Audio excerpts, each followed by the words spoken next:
Welcome all to the 16th virtual Nashville Tug user group or Tableau user group. We're excited to have 3 presentations for you today. And a lot of it centers around storytelling with data and survey data more particularly. I'm going to share my screen. We do ask that everyone remain on mute throughout the presentation and throughout the meeting today. If you do have questions, please chat them. If you want to remain anonymous, just chat me privately and I'll make sure the speaker gets the question. We don't want them to be distracted by chats while they're trying to present.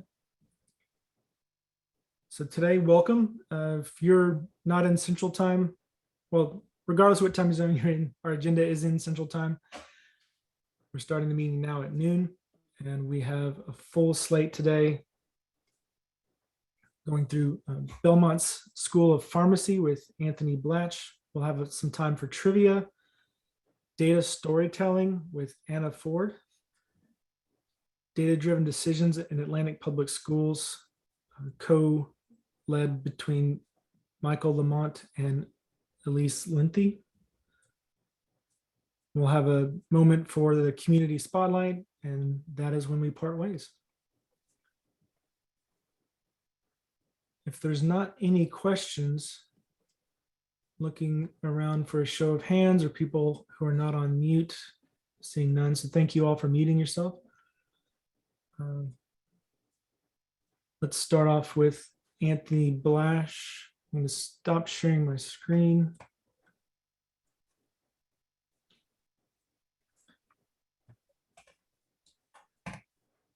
Lots of screens to manage here. So Dr. Blash became certified in healthcare informatics through the Healthcare Information Management Systems Society in February of 2014. And Belmont University College of Pharmacy became HIMSS approved education provider in 2015. It's a really fast turnaround. Belmont students who have selected the healthcare informatics concentration are elected to sit for healthcare informatics certification and enjoy a 100% success rate. Dr. Blash is responsible for crafting the majority of the program, and we are thrilled and excited to have him with us here today. If you would give a virtual welcome, there should be a reaction button where you can send a little applause his way, or if you're on camera, you can do it visually. But please welcome Anthony. Dr. Anthony. Hey, Nick, thanks a lot. Welcome. Hello, everybody. Happy to be here today. I would like to talk to the community about what we're doing here at Belmont. I think that's the shortest way to start the conversation. So I want to go back a little bit. I don't know how many of you are in the Nashville area, just by show of hands. If you could put your hand up if you're in the Nashville area, please. And it can be electronic or virtual, that's cool. Okay, so it looks like about half of the audience is from the Nashville area, right? So, okay, we're getting some more numbers, good. So, and you can put your hands back down, thank you. So I have to give you a little bit of history of this org, where I am now, for you to understand why I'm here in front of you today. Briefly, my background includes a degree in pharmacy, a degree in computer science, programming at Prudential, the first informatics, like clinical informatics residency in the nation out of Creighton, and then coming into academia with bounces back and forth from professional to academia to professional to academia.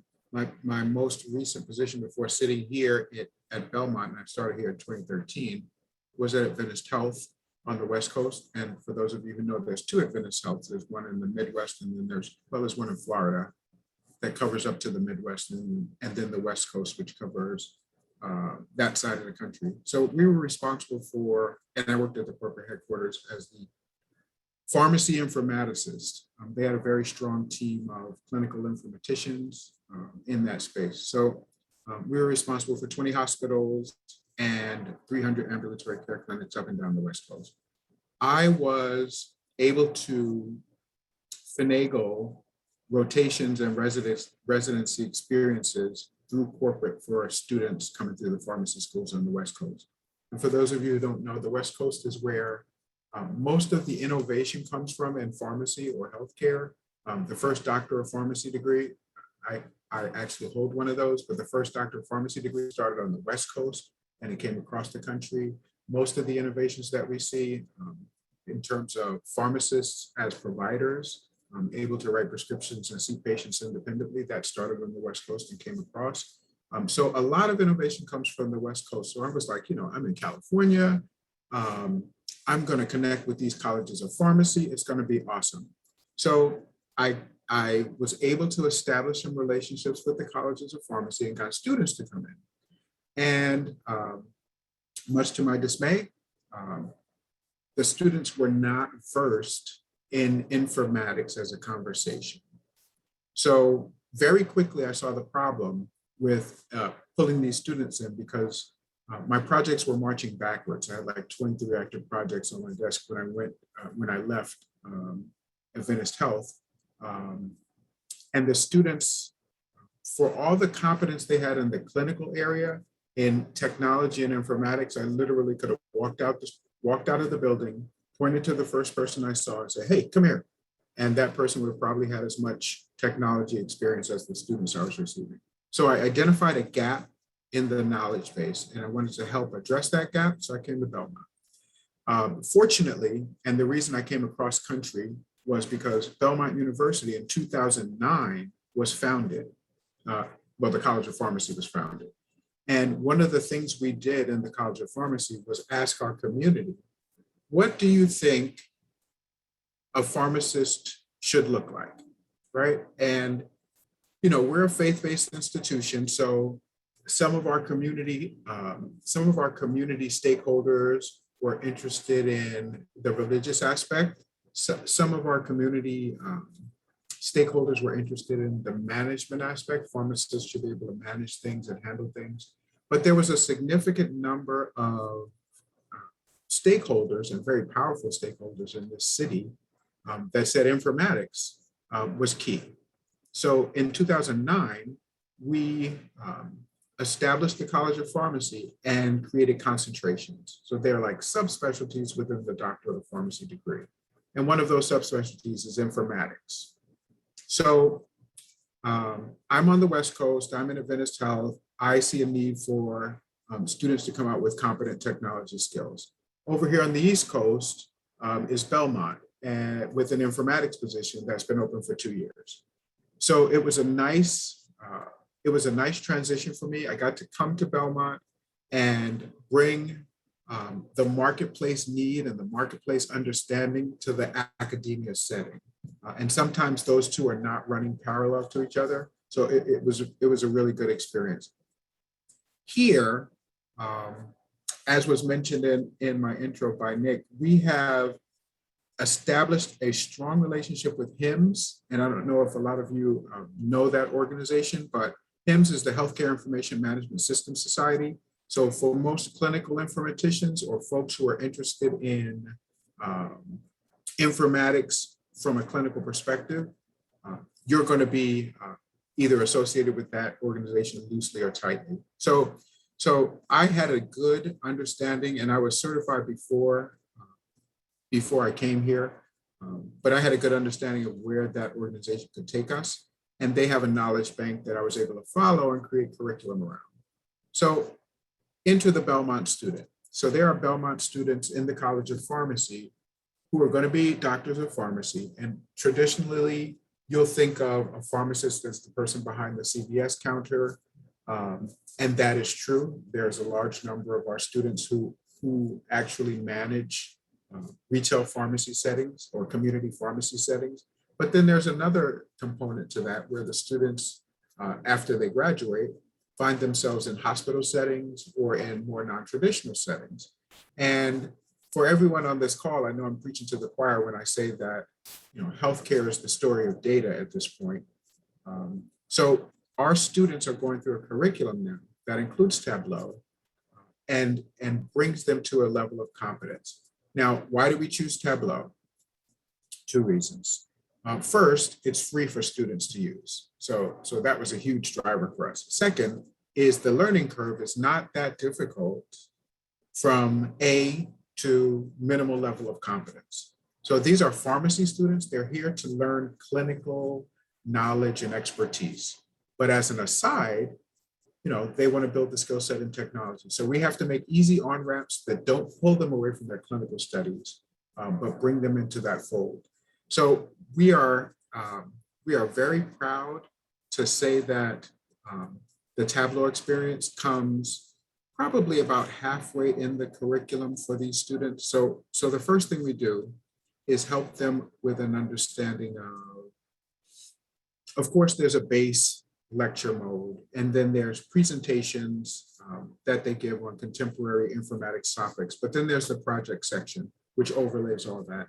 And at the project level, one of the first projects that the students tackle is creating skills in Alexa, right? So artificial intelligence in Alexa or machine learning in Alexa, whichever way you want to call it, right? So we actually have, and the press release just came out recently, the entire P1 class became Alexa developers. The entire P1 class became data analysts, which is unheard of in the pharmacy space nationwide, right? So we're really at a level right now where we're just clicking on all cylinders. The folks that normally choose informatics, it's an elective, so it's one of 5 concentrations you can choose, but they are required to all have that first class experience. So those are 2 of the projects that we do. And again, that's at the P1 level. And then we progress from there based on student preference. So someone that wants to go into informatics, they'll choose that side pathway. Now, students are already data analytics competent, I'll say that, right? They know how to input, they know how to query, they know how to output, and they know how to scrub the data before they input. Now comes visualization, of course, and that's where Tableau comes in for us. So my version of teaching might be unique, but I just throw the students into one side of the pool and ask them to swim back to the other side, right? They can get help from the other cohorts that are in front of them, but I step back.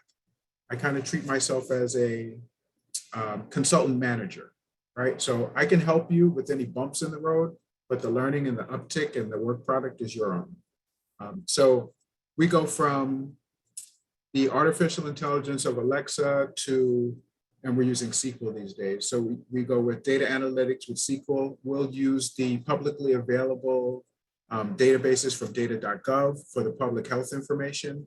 Then the students will visualize that data using the Tableau.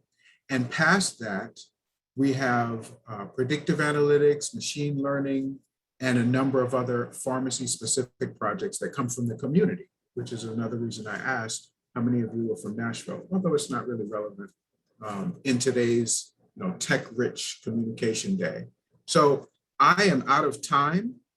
I hope that was helpful. I did put my contact information in the chat. If you link to my LinkedIn, you'll see all the accomplishments of the students thus far. If this is something that you may find an interest in, if you think the students or myself could help you move your projects forward, please reach out. If you have a need for clinical informatics, please reach out, or just to talk. And with that, I will open the floor for questions. Thank you very much for your time and attention. Excellent. Thank you, Anthony. I don't think we have any questions, at least not in the chat. There was a comment considering or wondering whether how much Belmont might be faith-based relative to other organizations. Does anyone have a question for Anthony? You can raise your hand as a reaction or turn your camera on. That'd be a pretty clear indicator. Okay. Seeing none. Thanks very much, Anthony, for your time. Truly impressed with what you've been able to accomplish in that space, and not entirely surprised Tableau is involved, but it's good to hear that story.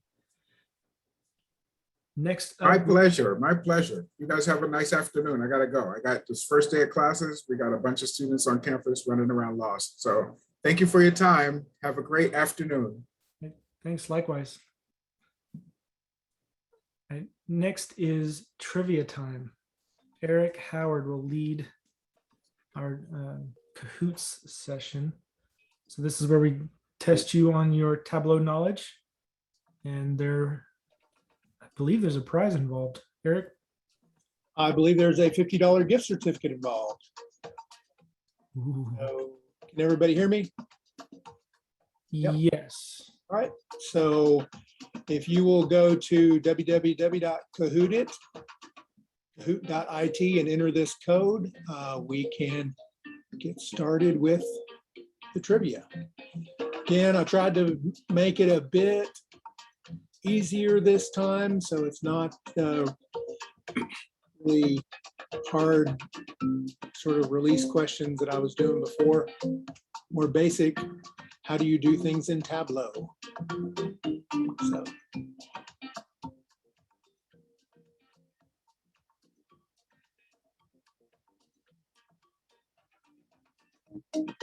$50 is a pretty good price for the Tableau store, so you can get a fair amount of stuff for $50. I think I won a $30 one before, and my hoodie was $45, so I had to spend money to get what I wanted. Well, with $50, you can get a hoodie now. Yeah, Wings. and some stickers too. That's a lot of stickers. I love stickers for my Nalgene's and water bottles and stuff. All right, here we go.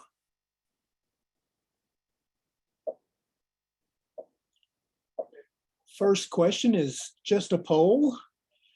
When we meet again in person, what time would you prefer? After work, noon or lunchtime, end of the workday, or for a morning coffee? So after work is 5 or later. End of the workday is more like 3:30 or 4, like we do with our virtual sessions. All right, so noon. Everybody wants some lunch. Good. All right, which of these cannot be assigned as a geographic role? Airport, address, state, or city? Which cannot be assigned as a geographic role? Correct answer is address. So the others are positional data. Not sure why address cannot be, but all right, which chart type would you use for, or can you use pan and zoom on? Scatter plot, bar chart, map, or line chart?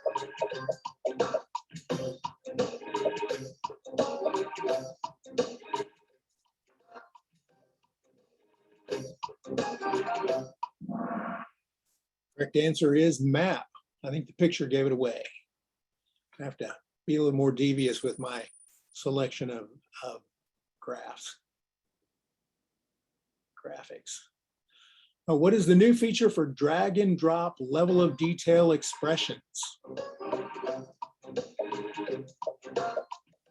Quick LODs, quick filters, parameter actions, or set controls?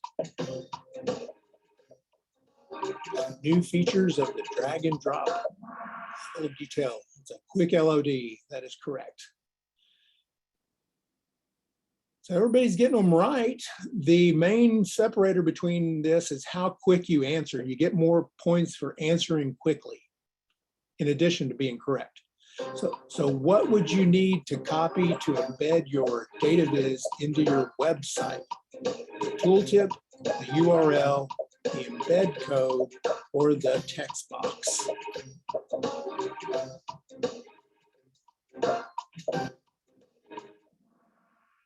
Correct answer is the embed code. And again, 12 correct. You guys are sharp. I'm making these too easy. I don't know which. Okay, for all the cookies, what do you need to place on columns and rows to build a single scatter plot. What do you place on columns and rows? One dimension on rows, one measure on columns, one dimension on rows, one dimension on columns, one measure on rows, one measure on columns, or one measure on rows. Correct answer, it's a measure and a measure. So create a scatter plot.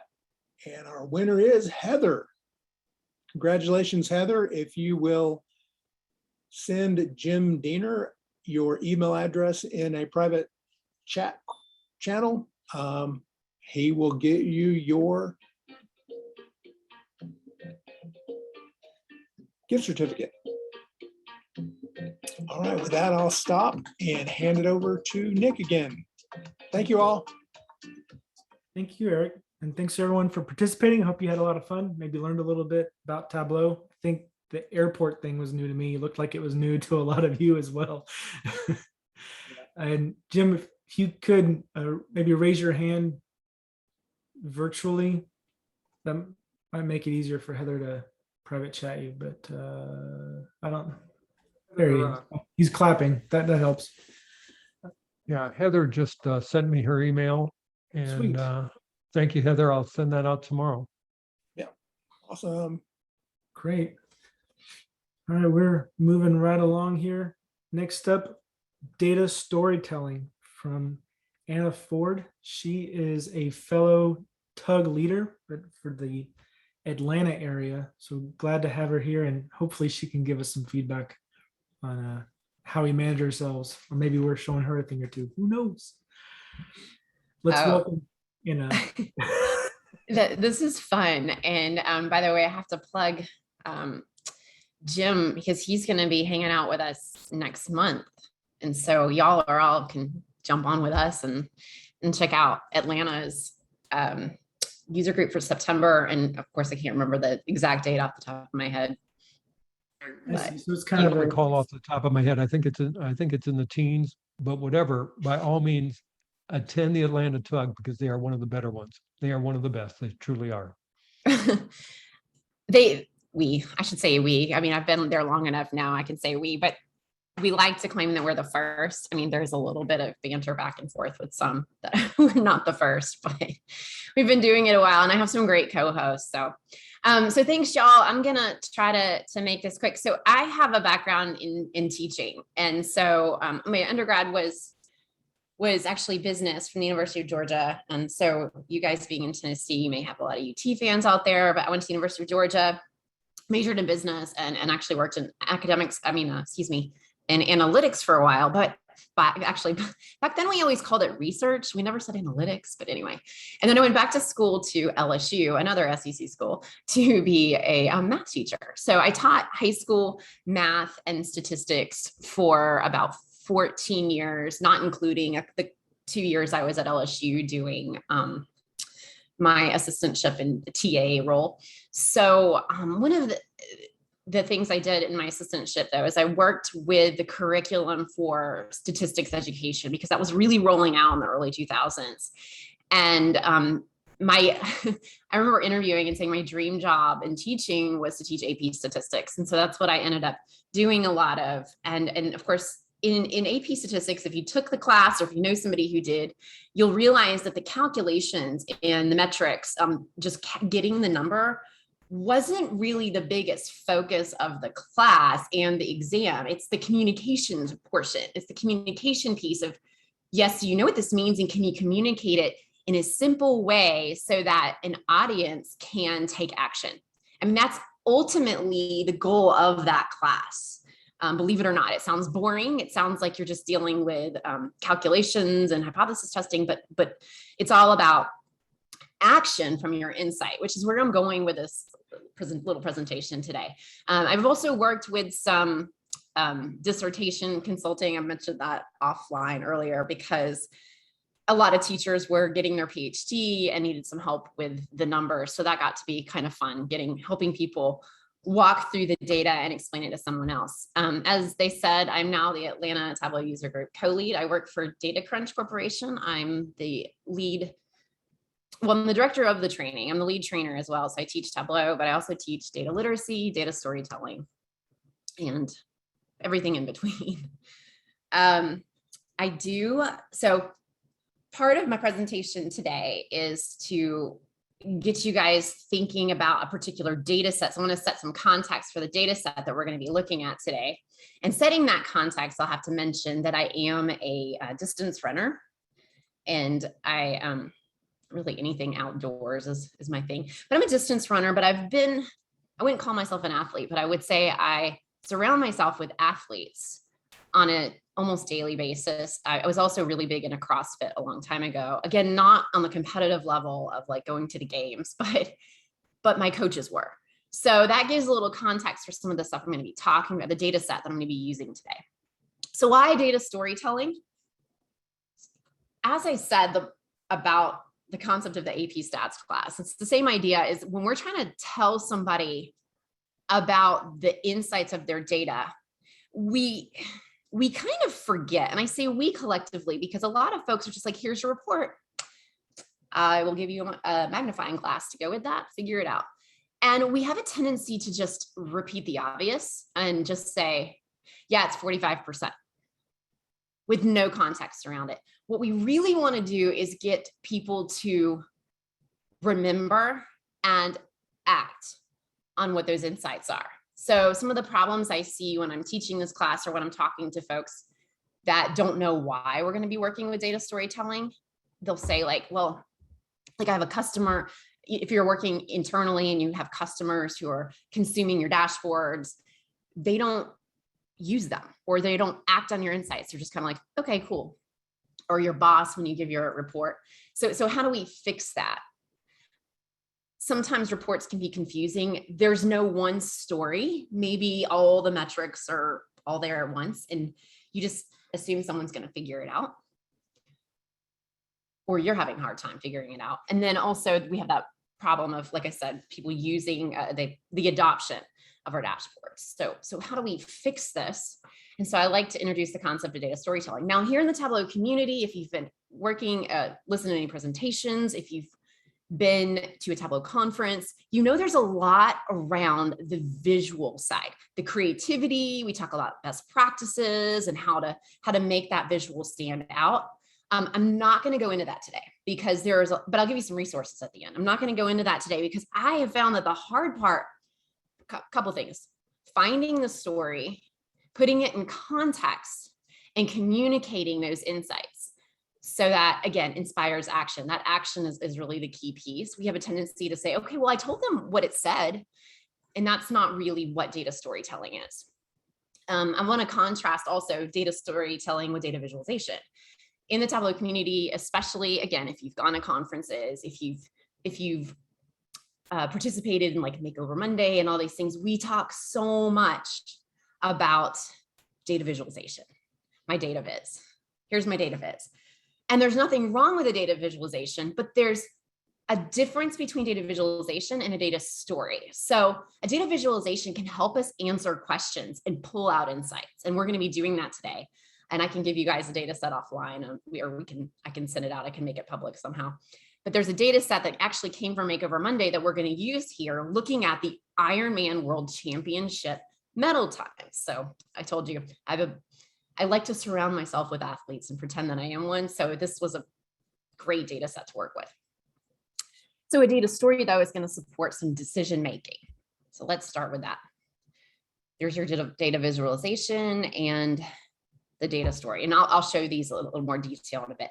So the process is really, here's your overview of the data storytelling process. I'm not going to spend a ton of time on a lot of these.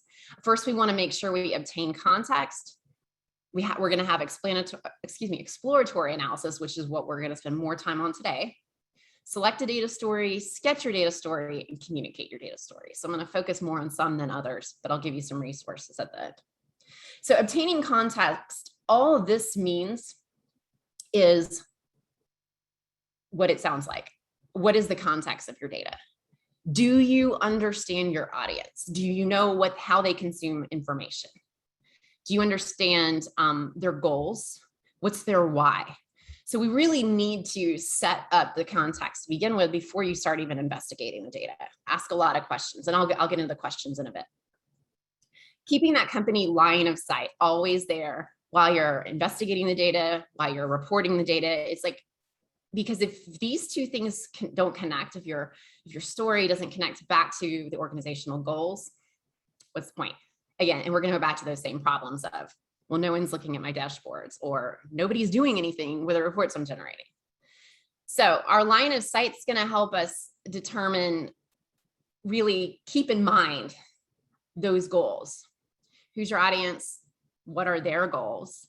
Of course, also what metrics are going to be speaking to those goals and which ones are not as important. And how do we connect this back to key decisions? So that's chapter 1, real quick. Set the context. Jumping into chapter 2, this is where I'm going to spend a little more time, because this is a part that I don't feel like, and I could be wrong, but I don't feel like as a community, we talk a lot about the exploratory analysis portion of the data storytelling. We spend a lot of time on polishing up these beautiful visuals, and we spend time talking about analysis in with regards to metrics and charts, but we don't talk about exploring the data as much as I think we should. So I like to set it up with ask questions. Ask questions. And we're going to do this visually too. So I'm going to switch to Tableau in just a moment to get us thinking about, okay, what does the data look like? And then what questions do we need to be asking?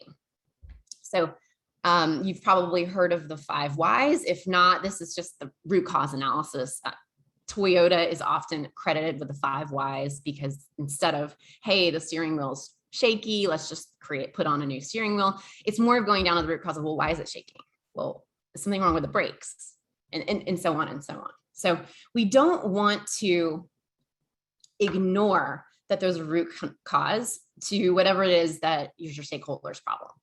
We don't want to, okay, well, if we just the symptoms of whatever those problems are, we're just putting Band-Aids over things. So dig into the data to figure out why. I realize it sounds easier than it is, which is why we're going to start digging into some data today. This data right here, which is easy to dig into, just like this. This is actually from Wikipedia. This is how the chart is shown. You can probably see some patterns here with the flags of the countries, but it's going to be really hard to pull out some insights if you don't have a visual. So we're going to do that here. I want to back up though. I like to connect this back to the class that I taught for so long. So when I taught AP statistics, and if you ever took it, you probably heard the same thing. We always say, if you have a set of data, you have to start by making a picture. We start the entire class by creating appropriate graphs. Make a picture. Dig into it. What do you see? Find some insights. We would talk about shape, center, spread, things like that. So by making a picture, we can start asking some of the big questions. I'm going to go ahead and show you. I'm going to jump ahead, and then we're going to go back into the data in a second. So with my exploratory analysis, and again, we'll get into Tableau, I start seeing things like, why is this point? Why is this happening? What is attributing to this? What could cause this? What other variables should we consider to figure out why this spike, for example? So this is what we're going to be exploring in just a moment. Some other things to consider, of course, is, as an organization, you need to know where to find your data, how it's structured, where does it contain outliers. By the way, before I jump more into the exploratory, let me tell you how closely aligned data storytelling is to data literacy. So if you as a storyteller have some polishing up with, what metrics are which, where your data is stored, how clean is it, how reliable it is, and that's on you as a storyteller to get that background first. And then you need to be able to communicate that information to the person, to the audience, and meet them where they are. Because again, your audience is often not as data literate as you are, because you're being asked to do the job since you are the expert. So be able to understand there is a connection here, a huge connection to data literacy. So looking through your analysis, we're going to, again, keep coming back to those key business decisions. And then finally, as we start our exploratory analysis right now, those questions are going to lead us down these paths. We're going to identify some patterns, trends, and relationships. So I'm going to switch over here. Oops. And again, this data set, it looks like this. It comes from a Makeover Monday, and it's very accessible. Now, what I did, I sent this to Jim, but I can figure out a way to send this out or put it on my own blog or website if you need it. I converted the time to decimal seconds to make this a little easier for analysis. So just a heads up there. All right, so I'm cheating because I have this pulled up to make sure I don't mess up what I was planning to do here. So I'm gonna look back and forth. It's not cheating, it's just being prepared, right? All right, so we start off in the Tableau workbook, and I'm just gonna do this kind of quickly here. I've already formatted everything to make it jive pretty quickly. So I start asking questions. Okay, I have all this data, where do I start? And I'm sure you've all felt that way. When you get a data set, you're like, holy moly, where do I go? Just start asking questions. Ask a question. Either start with hypothesis you have about the data or just something you're wondering. I know which country has the most medals. So I know that this data set for the Ironman World Championship, it goes all the way back to 1978. I know that it also includes gold, silver, and bronze medals. In the data set, the place, I already investigated this earlier, place is first, second, or third. So I can see I have bronze, gold, and silver. So if I want to know how many, I know that also my number of records, sorry, this was migrated from another, I should have used my other chart. It should say, no, it did not. Here we go. Yeah, I guess I have some little issues here with the data not coming in together. So I'll switch. The one thing about being a teacher is, how do you do this on the fly? You just have to be adaptable. So I'm going to go ahead and show you what I finished here, just not to mess up. When I brought in, I actually pasted in an older workbook, and I realized it was an older version. I just realized that. So it's giving us number of records. Yeah, we're not in that version anymore. So here we just did the count of the table of number of medals. So that was giving us the number of medals. And then I went ahead and labeled it for you. So here we can see that the US has the most medals overall. Okay. And I visualized this in another way. Forgive me that I'm just jumping in like this. I'm going to color this as well. Make this. Okay. So you guys might be able to see this a little bit better if I make this font a little bit larger. There we go. All right, so we can see that how the medal breaks down. I went ahead and did a calculation here to see what percent of their medals were each place. And I can see that some of these countries only had, one of the three, whereas if we can go to US down here, because I'm going to be focusing on that just a little bit, and we'll see that, well, it's actually pretty good 1/3 split across the board. So that's interesting too. But remember, according to our first chart, the US has the most medals. Now, over time, if I visualize, and if you do get this data set, you're going to have to change the default setting of the year to actually a date part. It doesn't do that in the original data set. It changes to a year. And I brought in that decimal seconds here. And remember, Tableau aggregates to a sum. Always keep that in mind. Like the aggregation of the sum is the default. And so I'm like, why? Why do I have this big jump? Are we just really slow in 1982? Like it was really not the fastest Ironman competitors that year. Is that what's going on? Well, that's something, again, you can't just walk away and go, well, that's an outlier. You can't throw it away. You've got to investigate it. So this is part of your exploratory analysis. So what I did here is I did some research and said, well, what happened with the Ironman championships in 1982? By the way, you can Google this. Google is your friend. And you will find that in 1982, there were 2 championships. So what this point is showing us is taking all of the times of right now, we're looking at bronze, medal, silver, and gold. and adding them all together, which by the way, doesn't make sense anyway. So let's start off and we could change this to an average, because then at least we can see for that year and average the two championships that they did that year. Still here, our aggregation is bringing in the average of all this time of all three of those places. So we can look at this only by, for example, golds, if we want, and drill down. Now, again, that's where it's really important to understand what data you're looking at, what's the context of the data, and be able to take out this, what I call multidimensionality, because if we're looking at the average of all three, gold, silver, and bronze, does that really make sense? Okay, so let's see how the times change. Since 1978, we can see that there's a decrease, something we're coming back to.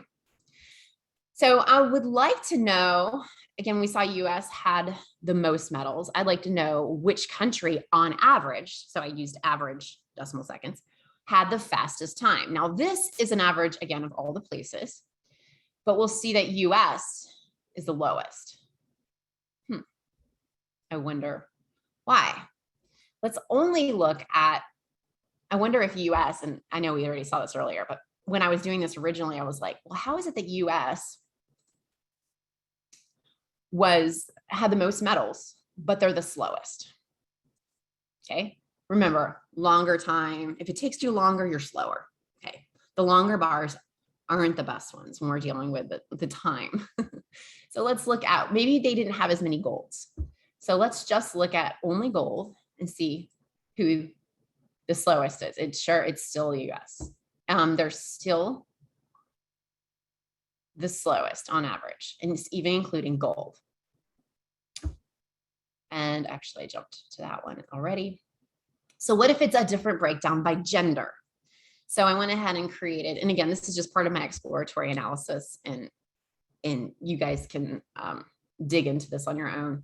But what I did is I looked at, for those gold, the countries that had gold at some point, gold medals, how did it break down with males and females? Because maybe the US, for example, for having so many medals, but yet not being on average very fast compared to the others. Maybe one gender was slower than the other. I don't know. Well, it looks like, I mean, overall, the women aren't as fast as men. They're fast. Okay, these are championship Ironman. And I probably should have put in context what Ironman was, and I apologize that I didn't in the beginning. Talking about context, the Ironman is, and I'm going to get the mileage. Jim, you can jump in if you need to, because you know this. I know that you have to, I forgot how much you have to swim. It's like 2.5 miles, something like that. Then 2.4 miles on the swim. 2.4. Okay. 112 on the bike. And then a marathon. 26.2 on the run. Then a marathon at the end. I got the marathon part, so I'm the runner, not a triathlete. So this is, by the way, I have a friend that just did a double Ironman. Don't even get me started.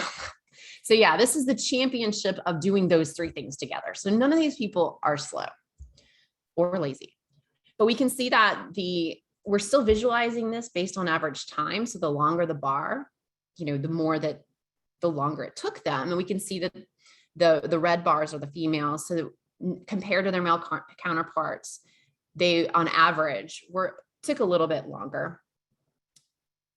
The numbers you see there, I did counts. I've said, okay, we'll see how many.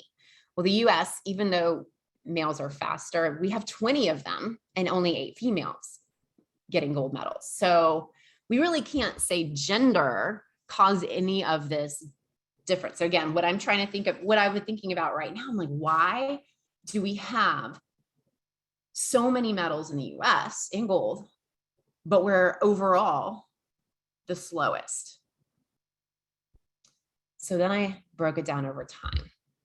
And again, we did over time a second ago here, just looking at only gold medals. But what if I disaggregate based on country? So I brought country to color. I made the US blue to make it stand out a little bit more. In fact, we can drag this to the top to make him on top of the gray. All the other countries are gray. And feel free to put in chat what you notice about the US. And I kind of have my aha moment right now. This is my aha moment. If anyone notices, the two things that are overlapping here that I was having trouble with. We have so many gold medals. We're the slowest. We also notice the times are dropping over time. I'm going to see what y'all said in chat. There's no data for other countries prior. It's not that there's no data.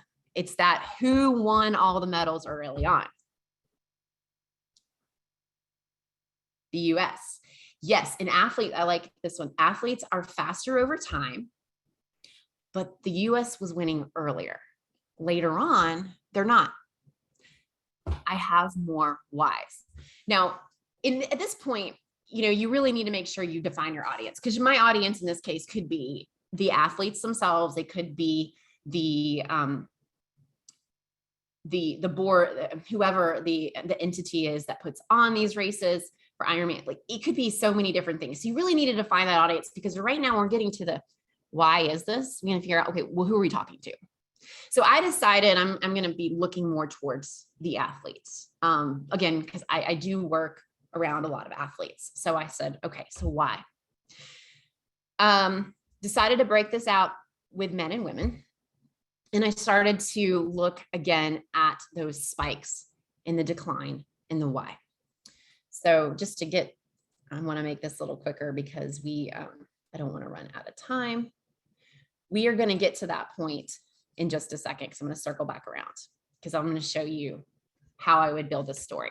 Okay, so this is a chapter 3 of selecting your data story. This, again, I'm just going to give you resources for. I am not going to spend any time on this, but I do recommend Ben Jones, and I'll put this on the end. Ben Jones has on Tableau Public a great interactive Tableau workbook of 7 data story types, and using the same data. So you can use the same data set and tell several different kinds of stories. So I love that. Again, I'll have that at the end there. Our next chapter is sketching that story. So I kind of have an idea of what's going on now, but I don't know all the answers. I still have some exploratory questions to get out, and I'm going to get those in just a bit. So I like to kind of go through, first of all, what a story is not and what it is. So when I teach this class, I have people giving me answers. So they start sketching out their story, and their insight tends to be, this is the go-to, is really, they skip action. They just honestly bullet point the obvious. So athletes, the times are going down for the Ironman World Championship. That's it. That's where they leave it. And that's a great insight. But why? What do we do about it? What does this mean? So you have to keep going past this concept of, here's my PowerPoint presentation of bullet points, and get into, what's the insight? This is the climax of the story. What's the resolution? So if we applied this to Little Red Riding Hood, for example, we would be thinking, those insights would be, my grandma, what large teeth do you have? And our call to action is, don't talk to strangers. So we get that with storybooks, but how do we do this with data? And I'm watching my time here. So if we can apply this story mountain, this was, again, our insights, beginning, middle, and end, with our peak being our insight, the ending being like, what do we want people to do with it? And then, of course, we have rising and falling action in between. If we can apply this to data, we're going to give people a better understanding of what they need to do now that you've given them this information. It's not like you just regurgitated, well, I could have seen that. I saw that on the spreadsheet. What am I supposed to do with it? Now, if you can give this to them in a story-like manner, they can do something with it. Okay, so going back to our data, I went through the data set, and I asked more questions. So we had a spike. Why was that? Why was there a steady decline? What happened over here? Again, the red is the female time. The black is the male. I just used the Ironman colors for this.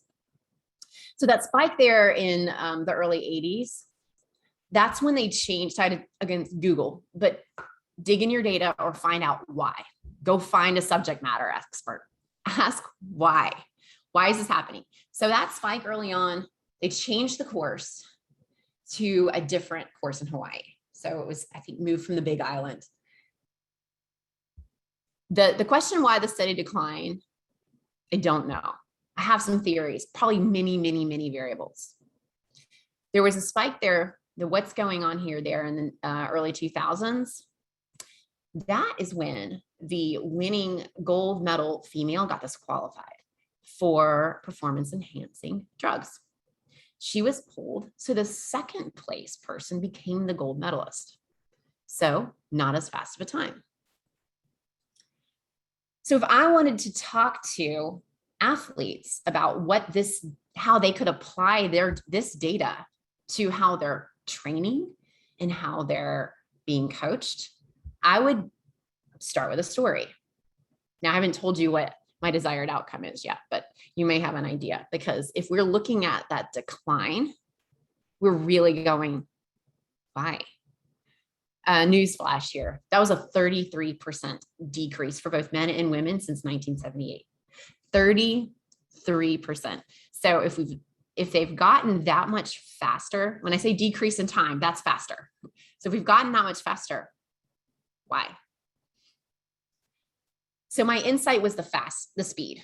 And I'm just trying to go a little faster here. So I normally spend a little more time on this if I'm teaching it in a class, but our insight there is our speed, that decrease in time. So that's the peak of this story mountain. The takeaway, I can get into this a little bit more, but is performance. In my opinion, it has to do with supplements. What variables are causing that? Are there performance enhancing drugs that are not being tested for? If you've been around athletes, you know this is the case. You'll know that medicine, research, science has come a long way since 1978. So recovery methods, how we train, how we approach this kind of long distance and long like body taxing work is so different than it was in 1978. And all of those could be legal. We also have to keep in mind that the performance enhancing substance list has gotten a lot larger. Now that's not in this data set. This is a subject matter issue.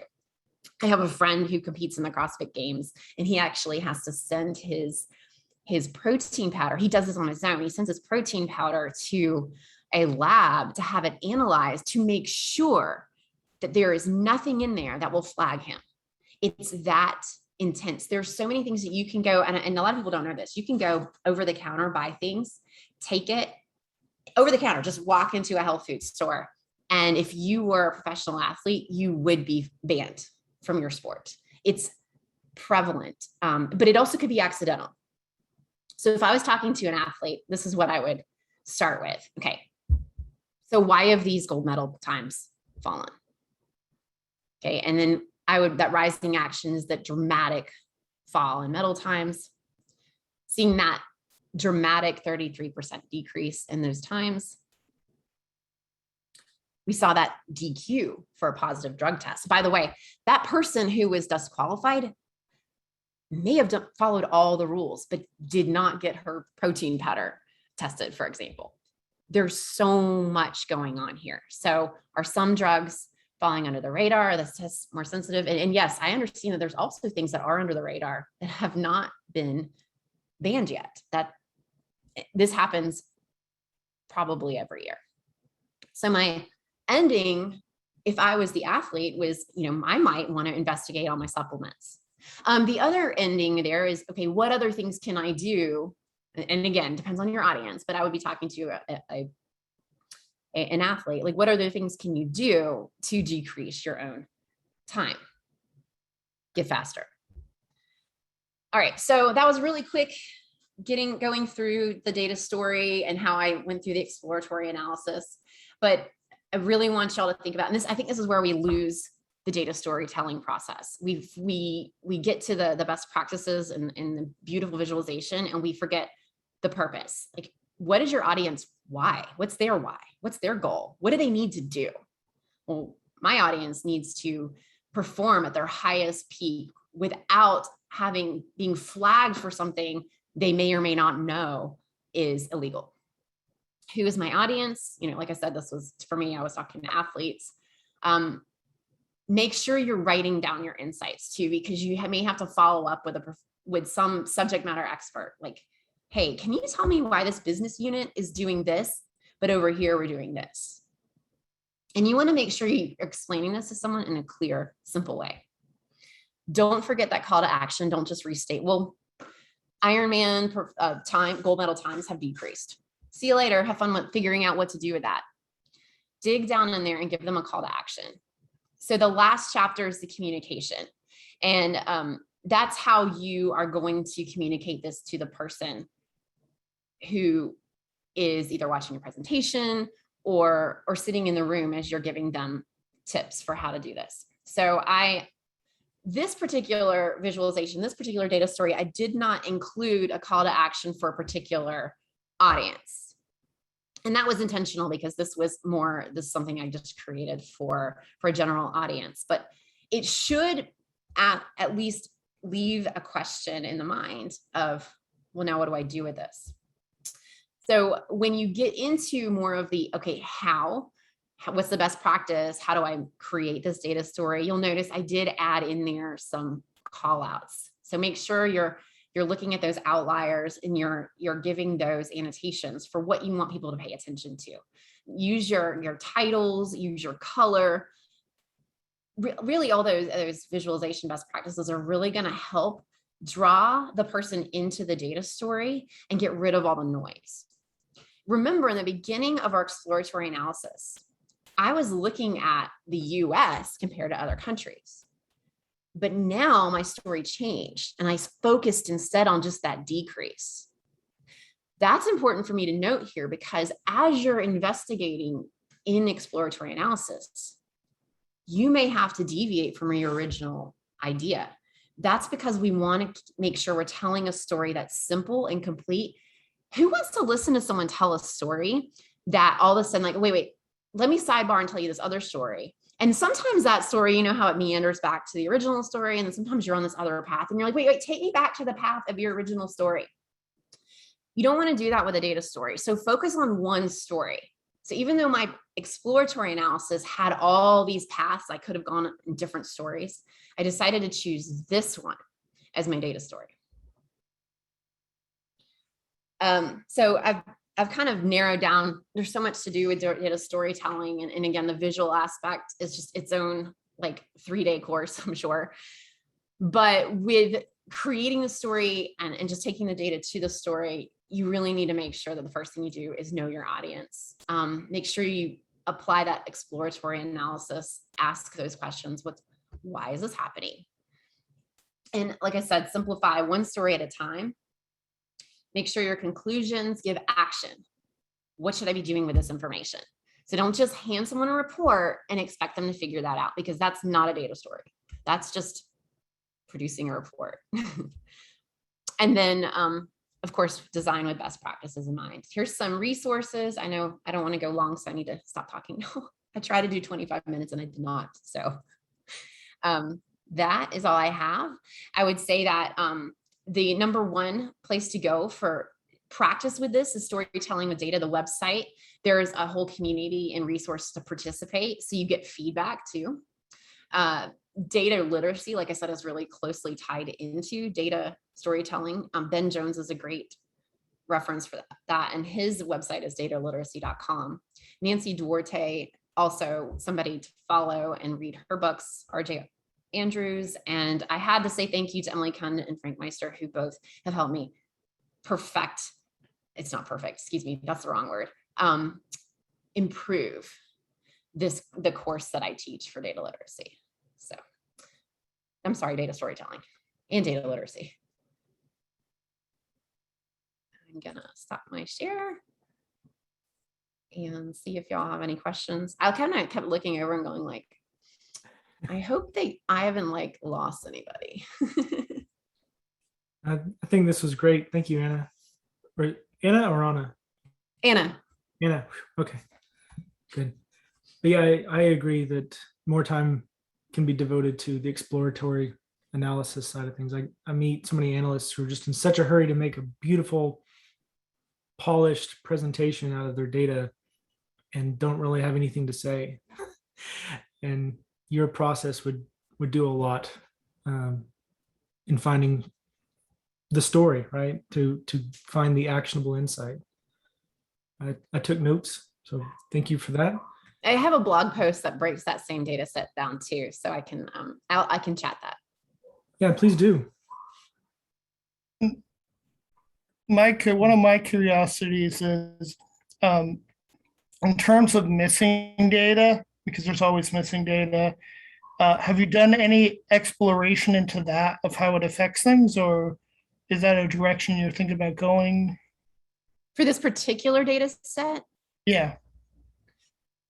so again, I only know the missing. I did explore to see if there was anyone else disqualified over the years, and it was just the one, if that's what you mean. So, and in a sense, yeah, I was looking to see, so were there any more DQs? But that wouldn't have even been on my radar had I not seen that spike. So sometimes we have to ask questions for that missing. We don't know what we don't know, right? So there's always going to be missing data that don't even hit our radar. Which is a great way to talk to more subject matter experts of, okay, what's going on here? Because then you can start thinking of some more questions.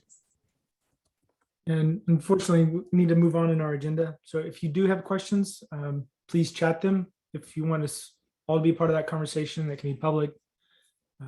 But also, you're welcome to chat privately. Thank you, Anna and Michael, for that question. Next up, data-driven decisions in the Atlantic public school system. Got Michael LaMont and Elise Lenthe here with us today. Seeing your screen. So if you want, go ahead. I'll let you introduce yourselves. Awesome. Hey, y'all. I'm Michael LaMont. I was the executive director of the Data and Information Group in Atlanta Public Schools. I recently transitioned. I'm now the chief of staff at the Boys and Girls Club of Metro Atlanta, so still in Atlanta. Elise, you want to do a brief introduction? Sure, yeah. Hi, everyone. I'm Elise Lenthe. I was, until slightly less recently than Michael, the director of research and evaluation for Atlanta Public Schools. I relocated to the Philadelphia area in May, June. So I am now working as a data strategist at ASCD, which is a nonprofit that supports educators. Yep. Cool. So we're excited to share our story from our time there and a little bit of our work. We're going to be talking about the intent to return process. Elise, if you want to go to the next slide. So just a brief, because you guys might not be super familiar with a school district in Georgia. Atlanta Public Schools is actually one of the largest districts in Georgia. We serve about 52,000 kids, but it's broken out into about 87 schools. Side note, counting schools is one of me and Elise's least favorite activities. It changes every year, the definition, how do you handle all the business rules? So when you think about business rules of how you count schools, it's really fun. But we're organized in different clusters. And you can kind of see we do a lot with Tableau Public for our data. Next slide. So more helpful context, right? Atlanta is actually the most unequal city in the US when it comes to income disparity, and APS is the epitome of that. This next bullet usually just, I say it with reverence, and it really strikes a somber tone. The median household income is $167,000 for white students that attend our schools, but that's compared to only $23,803 as a median household income for our Black families. And again, that was from the 2010 census. So, right, like you talk about just like a resource gap and what that means for our students and our families, it is really striking. So according to Brookings, if you were born in poverty in the lowest quintile, you only have a 4.5% chance to rise into the top quarter of income earners. And what does that mean? So, and in that, 75% of our students were in low income households. And so if you even look within APS, the difference between white families and Black families, there's a 4.5 grade level difference in the performance of our students in the same district. So I think that just sets the stage for our district and some of the things that you're going to see. So next slide. So our intent to return process. So right, like I can't believe we're in the middle of another surge and another wave. But here we are. So a year ago, we began to think about, okay, how do we know which students want to come back? Just like everybody, March, I remember like leaving the office being like, bye guys, see you in like 2 weeks. Not realizing that it would be, so long before we would see anybody again. But so then during that summer of 2020, we realized that there were some really deep reopening preference differences in our community. And they were definitely divided around geographical lines, which are also interconnected with socioeconomics, racial dynamics, and school performance lines. So you can look at the two graphs. So again, to the storytelling that we heard Anna talk about earlier, if all we had done is just done a table, if our office was just like a table of every school name and the percent of kids that wanted to come back virtually, or the percent of students that wanted to come back based on, a model based on the health data, you wouldn't really see the story or understand what the real differences were. So we overlaid this on a map. And so you could see that in the bottom, the red, where in the first one was percent of respondents selecting virtual, our south and west schools and feeder patterns had the highest percent of students who were saying they would prefer to remain virtual. But then you had some clusters where it was actually, under 20%. So right, massive differences there with those. So next question, or next slide. All right, so I'm going to tee up. So how do we deal with this? So what is the APS technology stack, the infrastructure? So we are very fortunate to have a very rich data environment with lots of great technology built on top of it. So we have a variety of data sources, right? Things from our student information system where teachers track attendance every day, they track behavior. And we have our ERP system and then a variety of different data sources. So for our ETL tool, we use Matillion, which we actually host in an AWS instance up in the cloud. We take all the data, transform it, and then push it into a Redshift cluster in S3 buckets. And then we actually manage a very large internal Tableau server. So we have a 32 core Tableau server that we host internally. And we use that primarily. We have licensed users and user level permissions for everybody from the superintendent, senior leaders, even down principals, and our 3,000 teachers all have access. We provisioned in students, so they have the ability to see some dashboards. So we have an incredibly robust infrastructure that we kind of have as the groundwork for this project. So I'll let Elise explain a little bit more.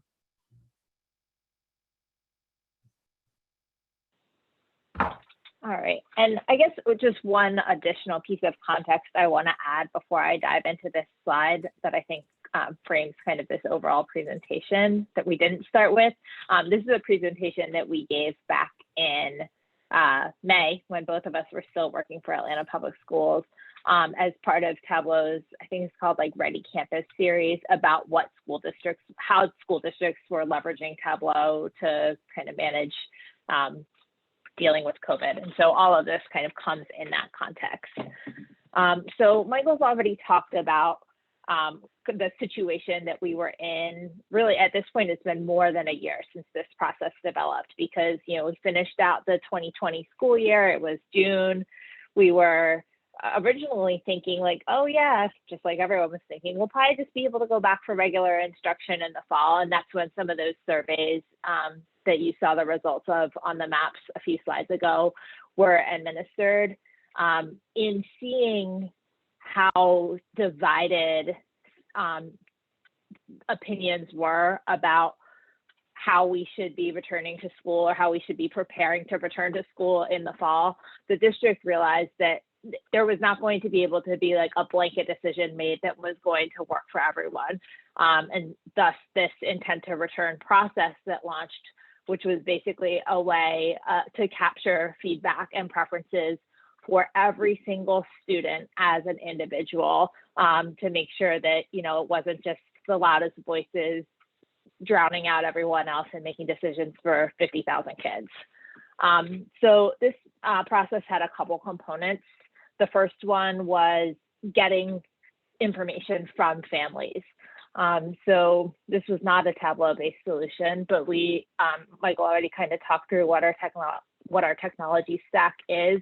We just developed and hosted a pretty simple website on a LAMP server in our AWS instance so that we could give families a way to really easily select the instructional model for their students. And so you can kind of see some screenshots here.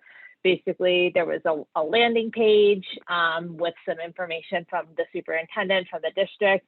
Parents could go in, they just had to put in their student's number and their username. They didn't have to know like their login to PowerSchool or eSchool or any of those other platforms. It was really important to make just as few barriers as possible, given how important it was to capture this information.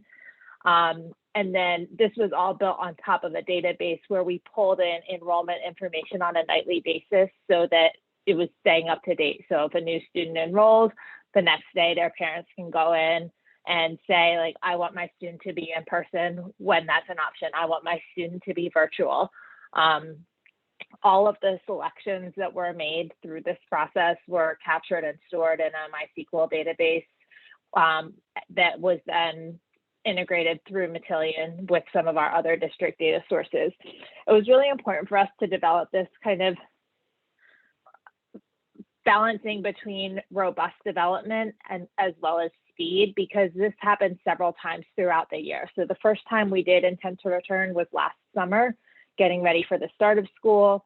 Then we ended up having everyone stay remote for, initially it was just going to be the first quarter. So we did another intent to return process in October. Then we had everyone stay remote for the first half of the year. We did another intent to return process for January. We did another one for the spring.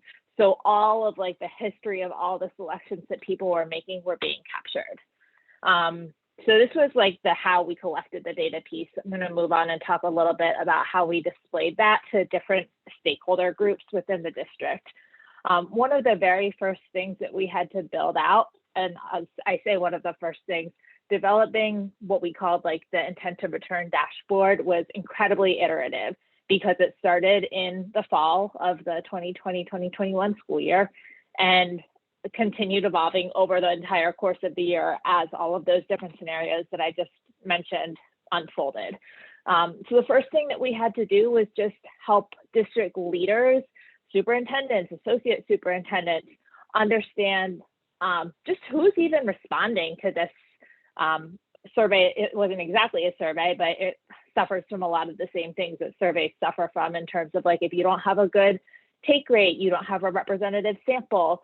So the first thing to know was like by cluster, those geographic school patterns, are people even indicating their preferences? And of course, some clusters had really high response rates and some had much lower, and that informs like how robust the data are. So this visual here kind of shows for every school, what % of parents have responded, not even talking about like what kind of learning modality they want.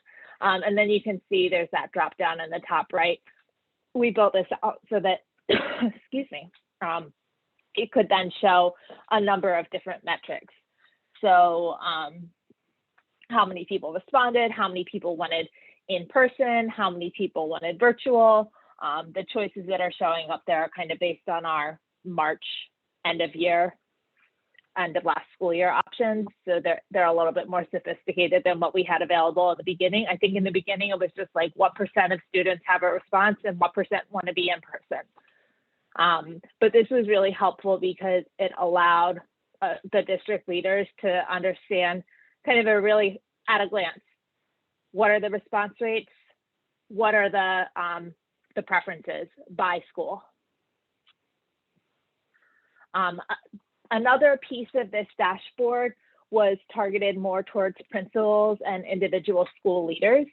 And so as soon as we started collecting all these data, of course, what principals and teachers and everyone who was planning for schools needed to be able to see is how many kids are going to be in my building.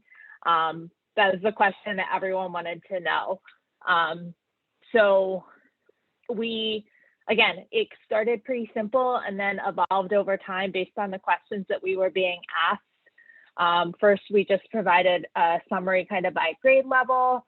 As we went from, in the beginning, it was just about how many people are going to be in person. Then as we moved into, parents had the opportunity to change modalities at the quarter. So the question changed almost completely to, well, it's not enough to just know who's going to be in person. I need to be able to see really easily who is going to be new in person, which of the kids who are in person maybe are going back to virtual learning, because all of those factors really affected the planning things that schools needed to be doing on top of everything else they were doing on a day-to-day basis to manage instruction.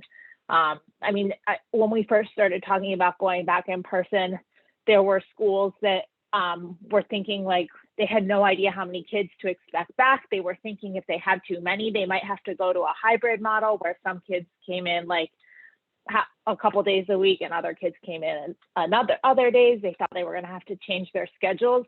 So there was just so much uncertainty around what was going to happen. I mean, I'm sure everyone remembers this, like if you have kids in school, it was the same way at every school. It was really important to be able to just get data to people as efficiently as possible and in a way where they could just like see what they needed and then not be held up like messing around with things in Excel.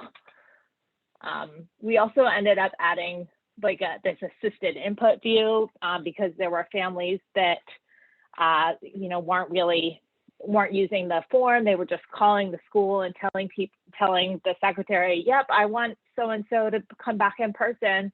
Can you record it for me? So we had to build out some functionality to do that as well. One of the other things that's not shown in this dashboard, at least not on this view, is schools could see a list of everyone who had responded and everyone who hadn't responded. So they could like track down students and families that hadn't responded yet.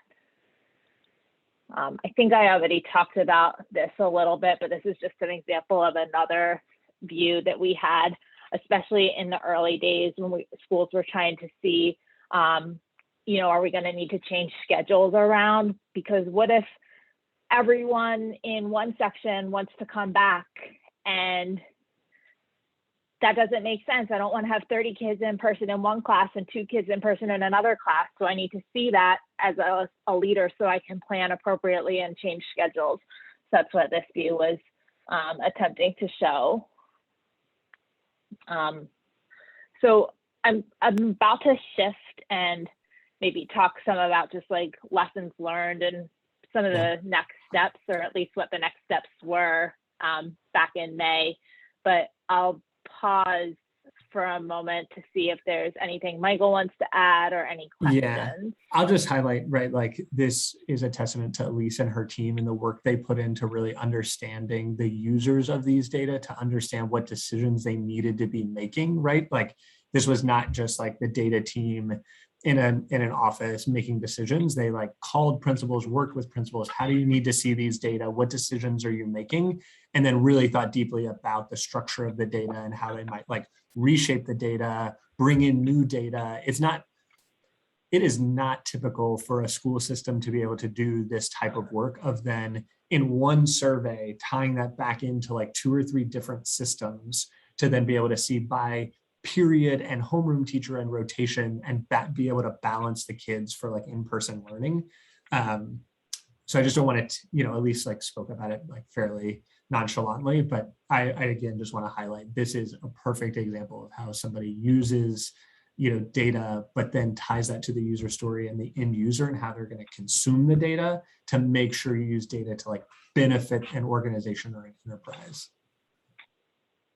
Yeah, I'll just echo that again. I remember like when we were launching like new views of this dashboard, sometimes like every day or every week, like a new view, we would have these like pop-up trainings, like 3 times a day, 15-minute training over Zoom, where school leaders could just pop in and we would walk through like how to interact with the dashboard.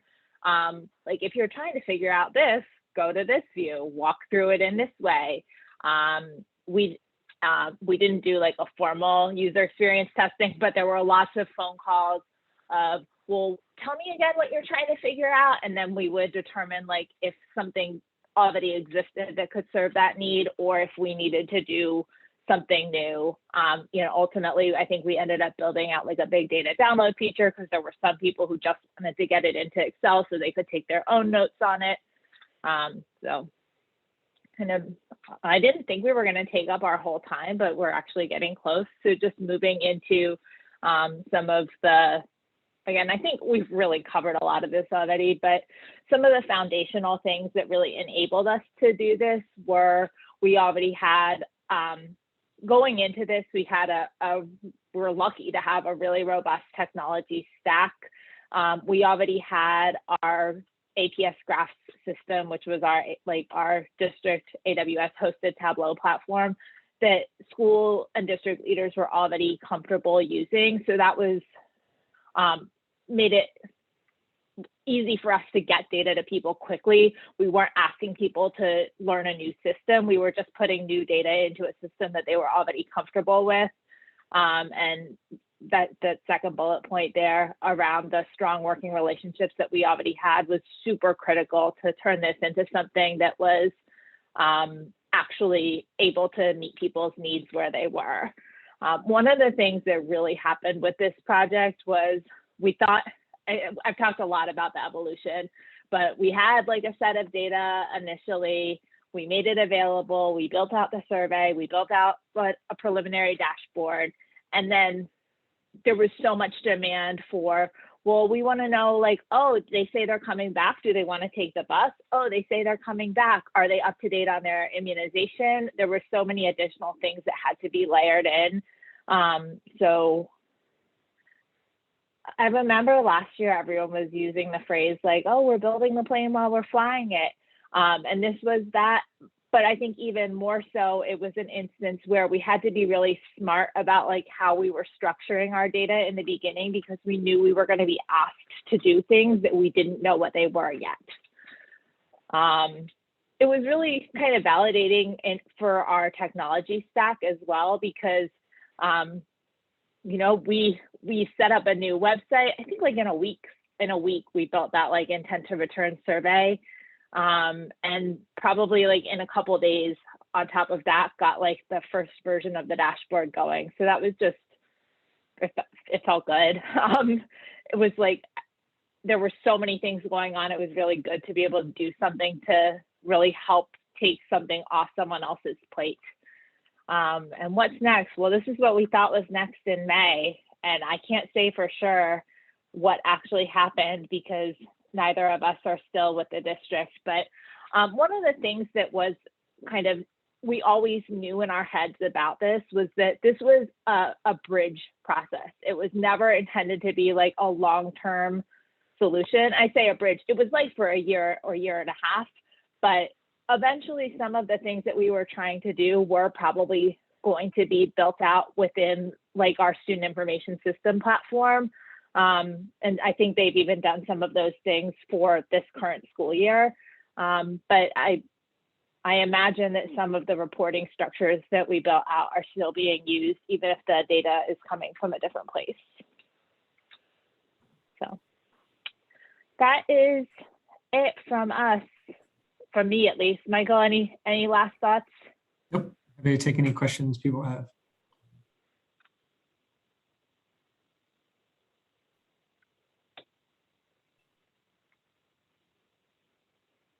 I do see the question about teacher behavior. And Michael mentioned we do have teacher dashboards as well. There was a teacher view in this dashboard that let them see which of their kids were going to be back in person. I don't think it was something that they monitored on a daily basis, but especially in the days leading up to when we were first getting ready to go back in person, which was late January, early February of 2021, there was a lot of discomfort around teachers not knowing what to expect, both for their own classrooms and for their schools. Because it was just like, well, they say we're going back. How many kids are there going to be? Is it going to be super crowded? And so being able to give them visibility into like, here's the individual students who are going to be in your classroom, supposedly, I mean, there's still attendance. And here's how many kids are going to be in your school. What does this look like by capacity for grade level? So like first grade is going to be at like 30% capacity. Overall, the school is going to be at 40% capacity. I think gave people a sense of comfort, at least in terms of knowing what to expect. Yeah.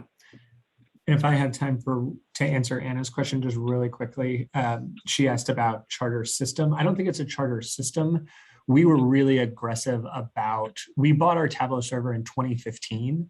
And so we bought purposely with the idea of growth and expansion. So I always say that we couldn't afford our Tableau server now if we had to buy it, as opposed to when we bought it and all we're doing is buying the maintenance on it. So I think we got a little bit lucky in that regard, but we really leveraged philanthropic dollars. The Bill and Melinda Gates Foundation paid the initial upfront Tableau server cost for our system. And so then we just use general fund like tax dollars for the maintenance moving forward. So it is very difficult and it takes like support to do something like this, at least to get it started to build a proof of concept. And then you can invest the board in like continuing to invest funds later. Yeah.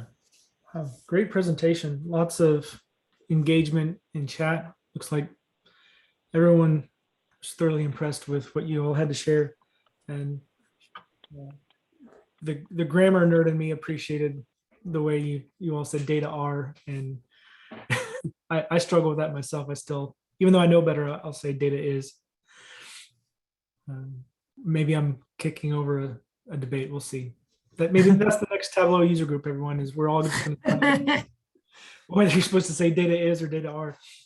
Really, the next one, Jim, if you're ready, I have the presentation pulled up for next meeting and.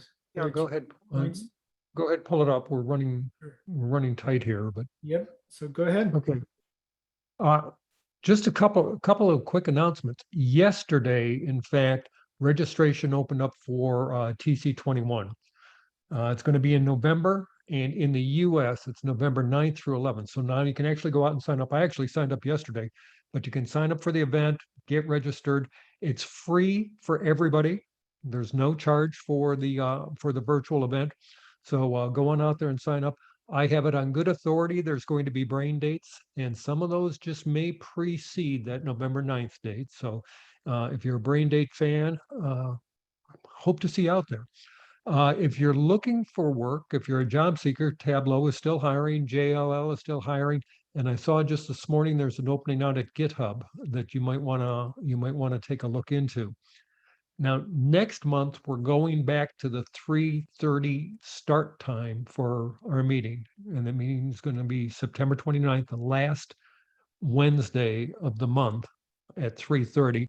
We're going to have a presentation on Sankey diagrams, but we've also got an opening. If anybody here has a topic that they would like to speak on, please let us know. Let Nick know, let me know, or we've got a form that you can go out to, a speaker application form that you can go out and fill out. But we're looking for one additional topic at about a 30-minute time slot.